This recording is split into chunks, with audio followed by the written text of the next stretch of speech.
Olá, nós somos Milena Damasceno e Lincoln Braga, responsáveis por esse trabalho que foi desenvolvido na disciplina Fundamentos de Ecologia 2, sob a orientação do professor Kenny Fonseca. Nosso grupo biológico de estudo são os briozoários, organismos bentônicos que desempenham papéis ecológicos fundamentais em diversos ecossistemas aquáticos. E o objetivo desse trabalho é explorar as principais características deles. Os briozoários pertencem a um filo de animais aquáticos conhecidos por serem filtradores, ou seja, eles se alimentam filtrando as partículas da água. Esses animais são quase que exclusivamente coloniais e também são sésseis, ou seja, eles vivem em grupos e não se movem livremente, eles se fixam em substratos como rochas, plantas ou outros organismos. E as colônias dos briozoários elas são compostas por unidades chamadas zooides, que são indivíduos que formam a colônia. Cada zooide ele possui uma função específica dentro da colônia e a sua morfologia, ou seja, a forma e a estrutura do corpo pode variar dependendo da função que ele desempenha. Por exemplo, alguns zooides podem ter uma morfologia especializada para filtrar os alimentos da água, enquanto outros podem ser responsáveis por tarefas de reprodução ou defesa. E essa divisão de trabalho entre os zooides é o que torna as colônias tão eficientes, já que cada tipo de zooide contribui de uma maneira diferente para o funcionamento e para a sobrevivência das colônias como um todo.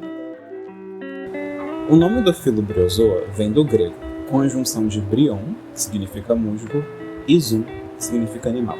Sendo assim, muitas vezes eles são chamados de animais musgo. Outro termo também utilizado para se referir ao filo é ectoprocta, que se baseia na separação da abertura da boca e a do ânus, o que é o oposto que acontece no filo entoprocta. Mas apesar disso, esses dois filos eram agrupados juntos. Inclusive, em literaturas mais antigas, ainda é possível ver essa associação. Para introduzir a filogenia, a gente trouxe essa imagem que apresenta um diagrama filogenético que mostra as relações evolutivas entre diferentes grupos de animais. Os briozoários, como vocês podem ver destacados no gráfico, ele tem a sua posição dentro da classificação Lophotrushozoa. E o que isso significa? Significa que esses animais eles são caracterizados por possuírem um lofóforo, que é uma estrutura usada para alimentação típica de alguns membros desse grupo. E eles estão posicionados filogeneticamente próximo a filos como o Annelida e o Molusca, porque eles compartilham características morfológicas e de desenvolvimento. E esse diagrama ele também sugere relações de ancestralidade comum dentro do grupo do Protostomius, que é um grupo que se desenvolve a partir da boca no estágio embrionário.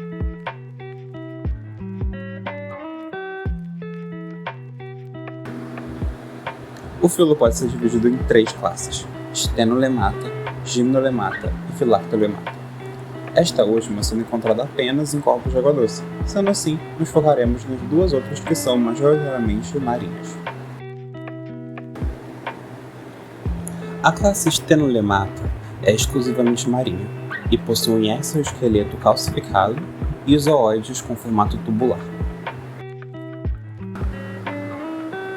A classe Gymnolemata possui 2 ordens com características diferentes, que é interessante destacar. A Chelosmata é a ordem que se encontra a maioria dos animais do filo, sendo assim, é o grupo mais bem-sucedido. Possui zooides em formato de caixa e exoesqueleto calcificado.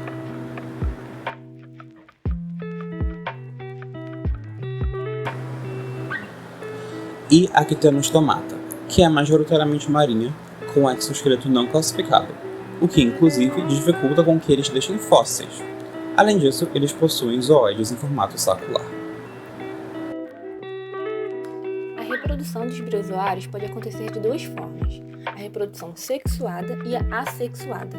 No caso da reprodução sexuada, o ovicelo, indicado na imagem, é a estrutura onde ocorre a fecundação do ovo. E esse ovo dá origem a larvas, que podem ser de 2 tipos: larvas coronadas, que possuem cílios e não se alimentam enquanto nadam em busca de substrato, ou larvas sifonautas, mais complexas e adaptadas para maior dispersão antes de se fixarem. Após encontrarem o local adequado, a larva vai se fixar e passar por um processo de metamorfose, formando o primeiro indivíduo da colônia, que se chama ancestrula. Já na reprodução assexuada, novos zooides se desenvolvem por brotamento.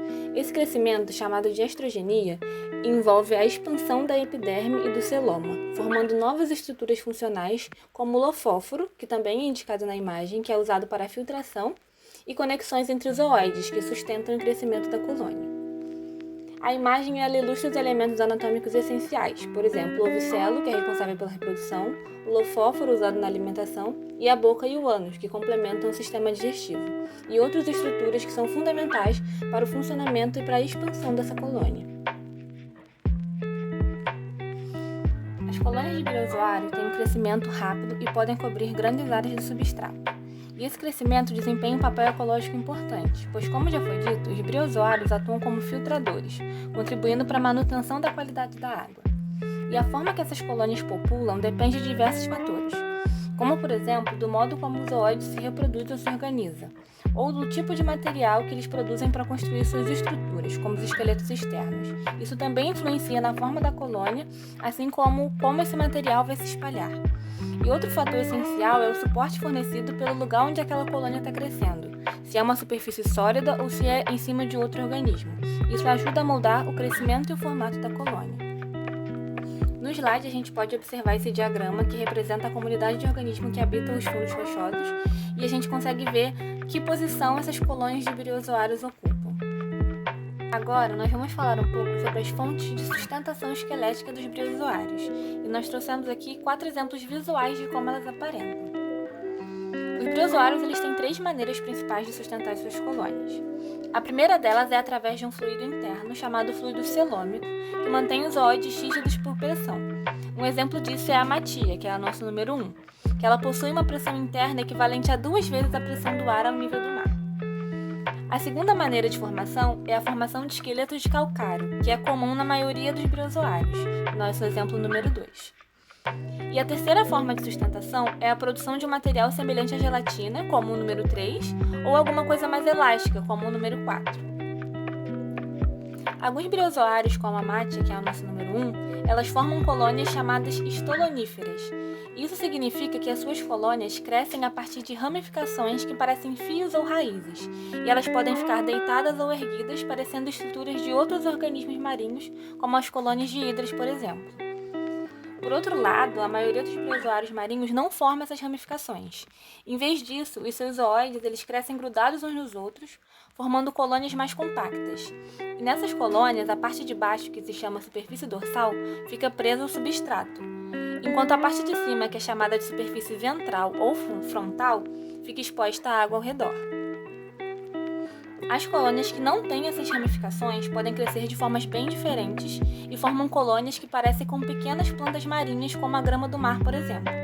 E essas diferenças mostram como os briozoários conseguem se adaptar a diferentes ambientes marinhos. Vamos então partir para uma importante parte da existência de qualquer ser vivo, os seus hábitos alimentares. Como animais filtradores, eles se alimentam de partículas que flutuam na água, que podem ser, por exemplo, algas unicelulares ou fitoplânctons.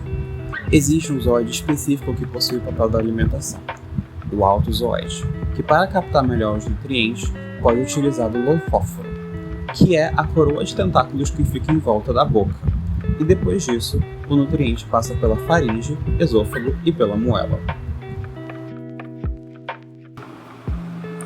Depois disso, a partícula é dirigida ao tubo digestivo, que é em formato de U, característico desse filo. As partículas então passam pelo intestino, pelo reto e são extraídas pelo ânus, localizado abaixo do lofóforo. Para além de consumirem, eles também são consumidos. Os briozoários servem de alimento para várias espécies. Lesmas do mar e aranhas do mar são alguns dos principais predadores, mas ainda podem ser consumidos por vários outros organismos. Ou seja, os briozoários possuem alta importância trófica a partir do momento que eles estabelecem essa relação com esses animais. Mas afinal, onde podemos encontrá-los? Bem, como vimos anteriormente, eles estão presentes tanto em água doce quanto salgada, mas a sua distribuição abrange desde zonas entre marés até grandes profundidades, como podemos ver nesse mapa. Em vermelho se encontra os pontos onde foi registrado a presença deles no mar, ou seja, em todos os continentes, incluindo a Antártica. Para se estabelecerem em vários ambientes, eles precisam se adaptar. Sendo assim, vivem incrustados em superfícies bióticas, como algas ou abióticas, rochas e estruturas artificiais. Podemos então ver como eles colonizam o substrato com excelência. No Brasil, também temos briozoários presentes nos nossos ecossistemas. A maior diversidade foi registrada no Sudeste e no Nordeste, com lacunas no Rio Grande do Norte e em outras regiões. Os briozoários têm uma importância significativa em diversas áreas, e para exemplificar, nós escolhemos a medicina, a indústria naval e a ecologia. Na medicina, substâncias produzidas por algumas espécies de briozoários, como a briostatina, têm sido estudadas e utilizadas no tratamento de doenças como leucemia, linfomas e HIV devido às suas propriedades biológicas específicas. Um exemplo disso é a espécie Bulgula neritina, que é uma das que mais produzem briostatina, mostrando como esses organismos podem ser fontes de compostos terapêuticos muito valiosos. Por outro lado, na indústria naval, os briozoários são conhecidos por fazerem parte da comunidade incrustante. Eles crescem nos cascos de navios e geram custos bilionários anuais com a necessidade de limpeza e manutenção desses cascos para evitar o acúmulo desses organismos naquele local. E em termos de ecologia, os briozoários desempenham um papel fundamental como engenheiros do ecossistema. Eles ajudam a estabilizar substratos e criam habitats para outros organismos marinhos, contribuindo para a diversidade e para a saúde do ecossistema aquático no geral. Os estudos sobre esse grupo biológico no Brasil enfrentaram desafios iniciais, principalmente pela baixa diversidade observada nas primeiras pesquisas, o que dificultava a compreensão da riqueza e do papel ecológico dessas espécies. As limitações históricas nos estudos oceanográficos também contribuíram para essa situação, uma vez que a pesquisa marinha no país sempre foi marcada pela dificuldade logística e pela falta de infraestrutura adequada. No entanto, a partir do século XXI, houve uma verdadeira revolução nos estudos de briozoários, com o aumento do interesse por sua ecologia e taxonomia. A abordagem integrada, que une a pesquisa ecológica e a taxonômica, permitiu avanços significativos ampliando o conhecimento sobre a distribuição, a diversidade e as interações dos briozoários nos ecossistemas marinhos e de água doce do Brasil, além de possibilitar novas perspectivas para a conservação e manejo desses organismos.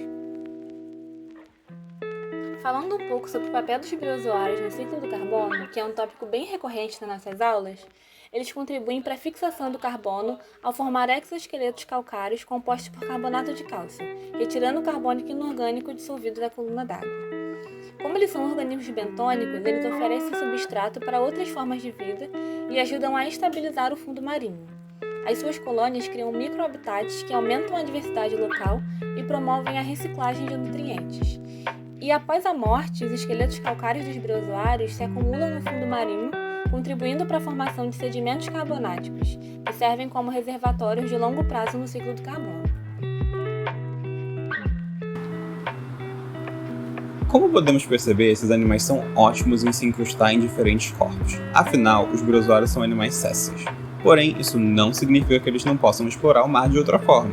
Além de colonizar o substrato em rochas, algas, entre outros, eles podem pegar carona em alguns animais, como tartarugas, podendo ser uma relação simbiótica de forésia, que é quando um animal é transportado pelo outro.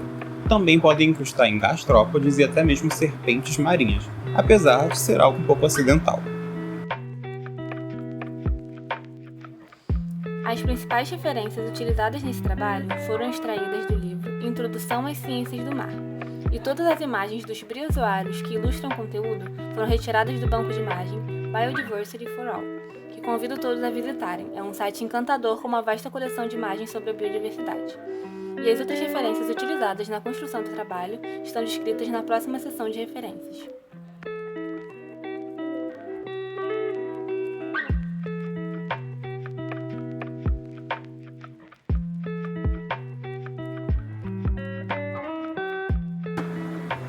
Muito obrigado por ter assistido ao nosso vídeo. Esperamos que tenha gostado e aprendido algo novo. Inclusive, qual foi o fato sobre os briozoários que você achou mais interessante?